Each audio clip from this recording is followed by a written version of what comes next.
This year, for the first time, the 3 hives that I had collapsed. The bees disappeared. They were not there. So it was my first experience with really what I think is colony collapse disorder.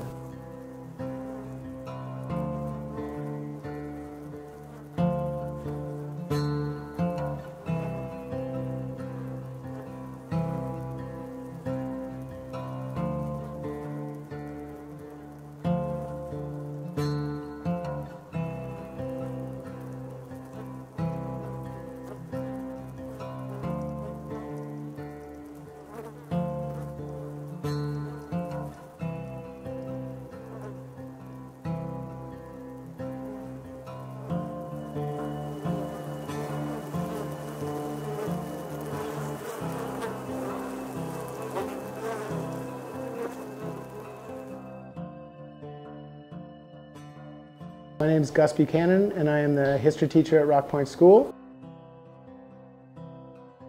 I started keeping bees around 2002, and then in 2006 is when they kind of identified what they call colony collapse disorder. So I've been a beekeeper during some pretty stressful times for honeybees.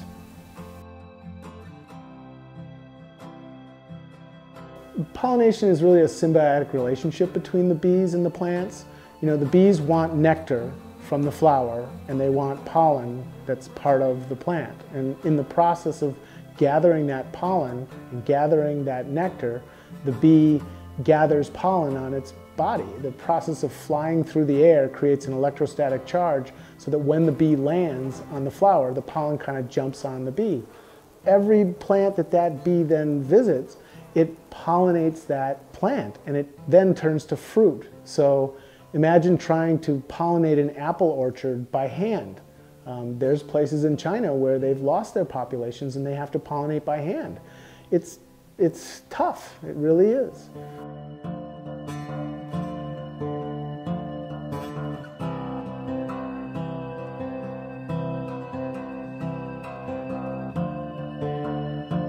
If you think of the maple sugaring industry in Vermont and how big that is, the same time that the buds on the maple trees are beginning to bud out in need of an insect to pollinate that maple tree that creates a seed pod, if we didn't have those insects, all of a sudden we don't have maple seeds and we don't have maple trees and we don't have the maple industry.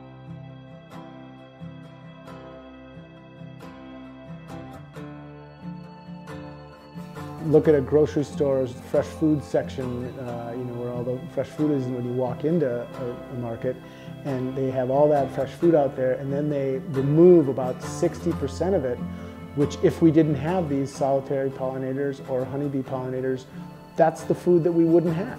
And so we're absolutely dependent on them.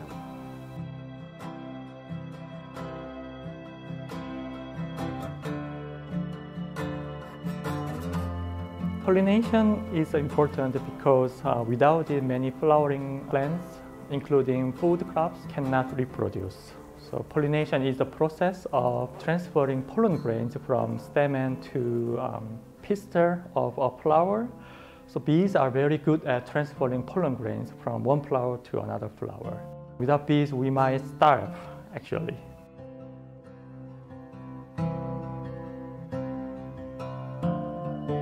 There's different populations that we're trying to support. Solitary bees, bumblebees, mason bees, mud daubers. There's thousands of varieties of solitary bees that don't get the kind of attention that honeybees do. We sort of have this iconic version of a honeybee and we think that that's the one that is in distress and that we need to save. And yes, they are. But we really need to begin to focus on solitary bee populations and how we can improve their habitat.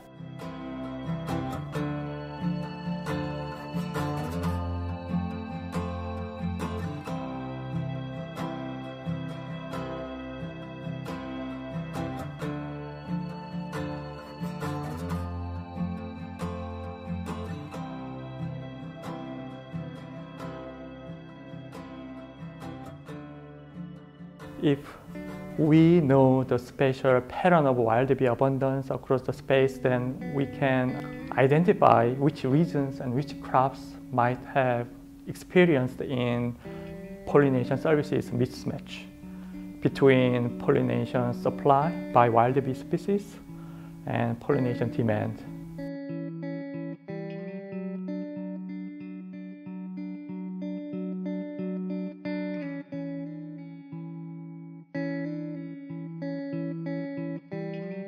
We see the low bee abundance in most of agricultural areas. In the 23% of the US land areas, we found that bee abundance is declining.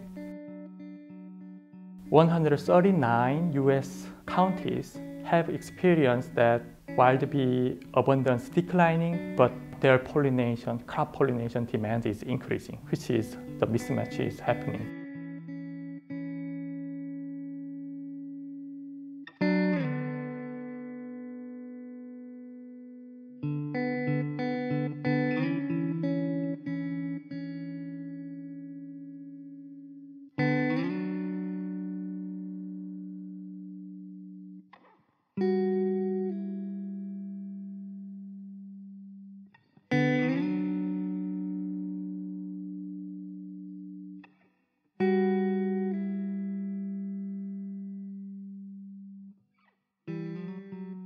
There's a lot of theories and questions about exactly what it is. It's related to a lot of things that are happening to the bees.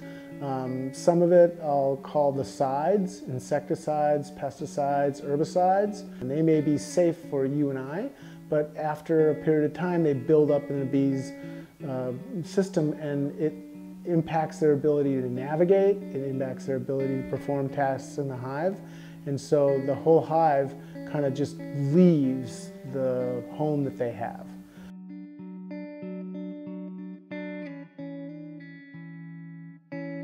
Personally, I think it's probably pesticide use, and a lot of the bees are commercially driven around the country, and I know as a fact that a lot of times farmers are spraying their fields right when the blossoms on the almond trees are popping, so it's counterintuitive to be putting poison on one crop and then bringing an insect to come in and work kind of as a slave to keep your industry going. So.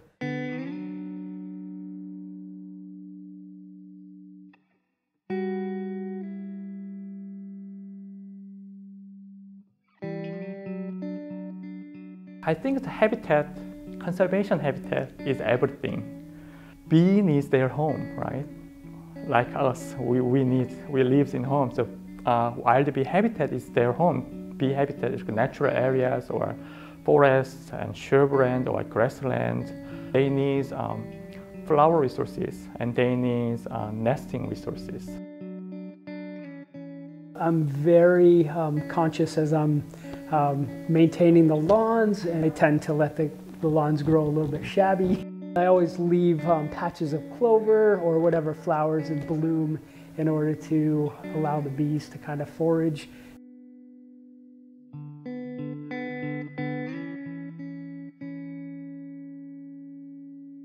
I encourage homeowners not to remove dandelions. That dandelions are a great source of nectar for bees in the beginning of the season and throughout.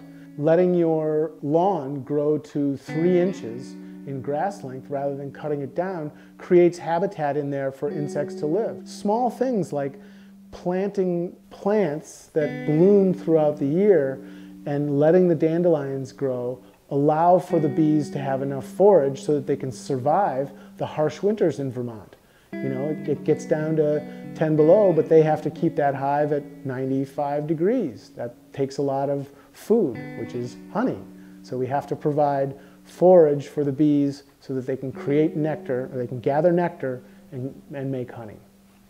I think people are beginning to understand that these small insects really do need our help. And if you can make that leap to that small insect, you can have a whole larger opening in your heart and mind to some of the other troubles that are out there that really need our attention and care and love.